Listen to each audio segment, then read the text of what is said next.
Thy domain is thine own concern. All others owe thee respect within it. None may challenge thy word while in thy domain. The second tradition, the domain, the foundation of all princedoms. You might notice something about it. It says absolutely nothing about princes, about cities, about your rule. It is dated from a time when vampires were sufficiently scarce. They each could claim their territory well separate from the others, and the only vampire they would encounter apart from themselves and their childer were visitors.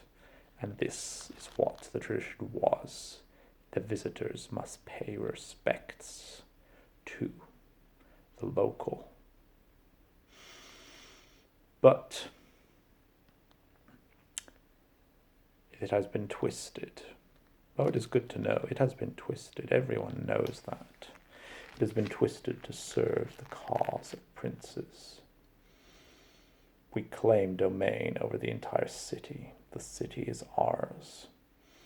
And so by a extended reading of this tradition, all owe us respect there, and none may challenge our word. What does this mean in practice? Absolutely nothing. You took this domain from me, didn't you?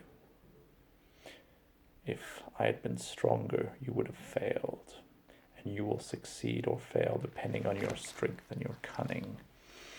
The second tradition does not help you, but a version of it does, and that is the jealously guarded right of princes to assign domains to those in the city. Use this very carefully and to very fully. The usual rewarding acts of generosity in your direction and punishing those who would go against you, and the inevitable tension between rewarding a good act while increasing the power of a rival. Here's where you have to know your vampires. Take advantage of this Elysium and see what they want, what they desire, what they're truly looking for.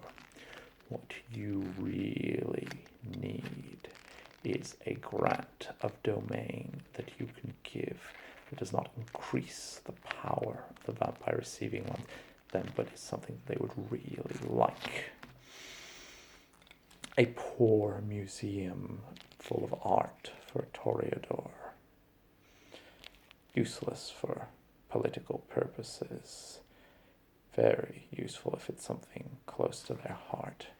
That is the kind of gifts that you need to do, and you need information for that. I would recommend shifting domains of all but the most powerful vampires regularly.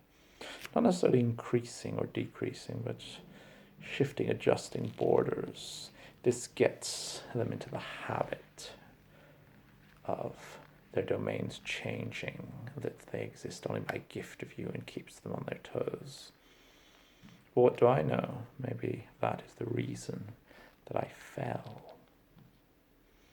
Maybe you will find your own path, but domain, the tradition, and domain, the practical gift, is the most useful you can have. Remember, though, the first tradition, do not reduce domain to the extent that the vampire hunting there has to violate the first tradition, or it will rebound on you. Find more subtle ways. Put them in a position where they can hunt within their domain, but is extraordinarily unpleasant and would take up all their night to do so. Then, when they hunt outside their domain and violate the Masquerade, or get caught by another vampire, or by a conveniently passing by guru, it is not your fault, it is them. You made it possible for them to feed. I generally arrange domains, to also arrange the transit of vampires. I put observant Nosferatu and Toreadors in certain locations, give them domain, so that other vampires have to go through the big main streets in order to reach the hunting grounds of the nightclubs and other similar places. That way I can keep my eye on them. In any case, we now move on to another tradition that is very useful for the gifts that it can give. It is a gift of the prince. Use it wisely, because we will talk about progeny.